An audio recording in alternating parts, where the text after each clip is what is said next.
దొంగలు పడ్డారు. ఇదేమన్నా పెద్ద బ్రహ్మాండమైనటువంటి వార్త అని మీరు అడగచ్చు. ఎందుకంటే దేవాలయాల్లో ప్రవేశించి విగ్రహాన్ని ధ్వంసం చేసి అక్కడ ఉన్నటువంటి ఈవెన్ శివలింగాల లాంటి వాటిని కాళ్ళతో తన్ని ఇట్లాంటి ఘనకార్యాలన్నీ చేస్తున్నటువంటి ప్రస్తుత పరిస్థితుల్లో ఈ సమాజంలో దేవాలయాల్లో దొంగలు పడ్డం పెద్ద ఆశ్చర్యమేమీ కాదు. కానీ ఇది ఎందుకింత పెద్ద వార్త అవుతుంది అంటే ఆ దేవాలయం సామాన్యమైంది కాదు. భారత ప్రజల యొక్క సంవత్సరాల తరబడి నెలకొన్నటువంటి ఆకాంక్ష.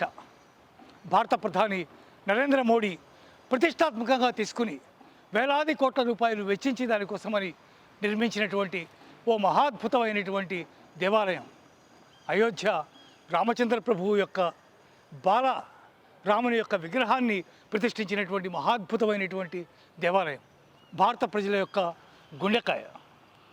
అట్లాంటి ఆలయంలో దొంగలు పడ్డారు.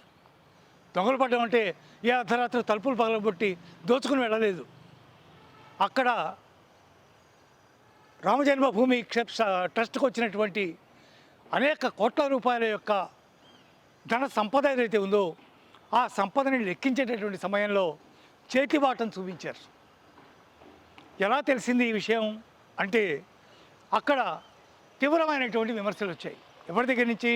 స్థానిక భారతీయ జనతా పార్టీ నేతల నుంచి, అలాగే ప్రతిపక్ష నేత అయినటువంటి ములాయం సింగ్ యాదవ్ నుంచి, ఇంకా కొంతమంది గొంతు కలిపి ఇక్కడ తీవ్రమైనటువంటి దోపిడీ జరుగుతోంది, కోటాను కోట్ల రూపాయలు మాయమైపోయినాయి శ్రీరాముడికి చెందినటువంటివి అని వాళ్ళు ఆరోపణ చేశారు.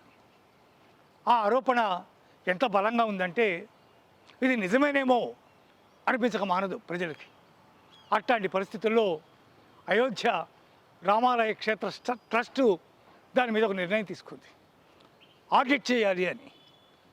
ఓకే, ఆడిట్ చేయడం ప్రారంభించారు. ఆ ఆడిట్ చేయడం ప్రారంభించిన తర్వాత దాంట్లో కొన్ని అవకతవకలు గమనిస్తూ వచ్చారు. ఈలోగా వీటి యొక్క తీవ్రత ఎప్పుడైతే మరీ పెరిగిపోయిందో ప్రభుత్వం దాని మీద ఒక సిట్టును ఏర్పాటు చేసింది. ఆ సిట్టు రామాలయానికి వచ్చి తమ యొక్క విచారణ ప్రారంభించింది.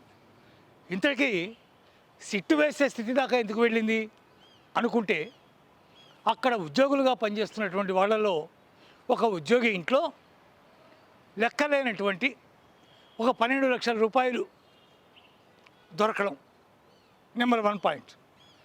నెంబర్ 2, ఈ డబ్బు లెక్కించేటటువంటి వ్యవస్థలో ఉన్నటువంటి ఒకానొక వ్యక్తికి కొత్తగా 40 లక్షల రూపాయలతో ఓ ఇల్లు ఆయన పేర రిజిస్టర్ కావడం, మరో వ్యక్తికి దాదాపు 1 కోటి రూపాయలకి పైగా ప్రాపర్టీ సంపాదించడం, ఇవన్నీ ఎక్కడి నుంచి వచ్చాయి వాళ్ళకి అనే విచారణ ప్రారంభమైంది.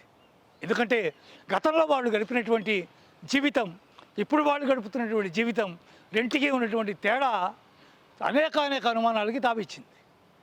అందువల్ల ఈ విచారణ ప్రారంభమైంది.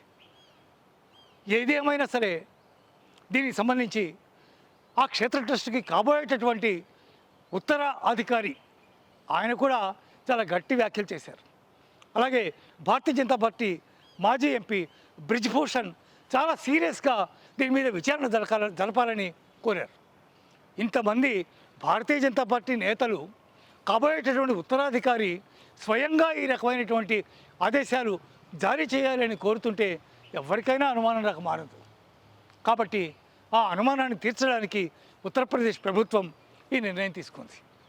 సాధారణంగా భగవద్ విషయాల్లో ఎంతో కఠినంగా ఉండే యోగి ఆదిత్యనాథ్ ఈ విషయంలో కూడా చాలా సీరియస్గా నిర్ణయాలు తీసుకున్నారు. దీని వెనక ఎవరైతే ఉన్నారో నిజంగా అవకతవకలు జరిగినాయా, జరగలేదా, జరిగితే ఎంత మేరకు జరిగాయి, ఆ జరిగినటువంటి వాటిల్లో ప్రధానమైనటువంటి నేరస్తులు ఎవరు, వాటి వెనకాల ఉన్నదెవరు, వీటన్నిటి కూడా నిగ్గు తేల్చాలని చెప్పి ఆయన ఆదేశాలు జారీ చేశారు.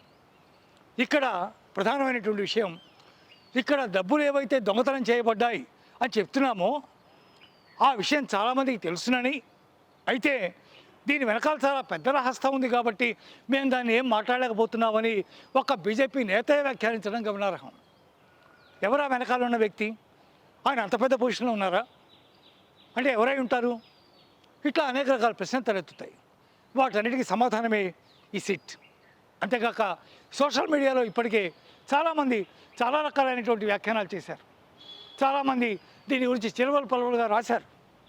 రామాయణం ఎంత గొప్పదో, రాముడు భారతీయులకి ఏమిటో తెలిసినటువంటి ఏ హిందువు కూడా ఈ రకమైనటువంటి దుర్మార్గాన్ని సహించలేనటువంటి పరిస్థితి. అందుకే ఉత్తరప్రదేశ్ ప్రభుత్వం ఇంత కఠిన నిర్ణయం తీసుకుంది. అతి త్వరలోనే వీటికి సంబంధించినటువంటి నిజానిజాలు తేలిపోతాయి.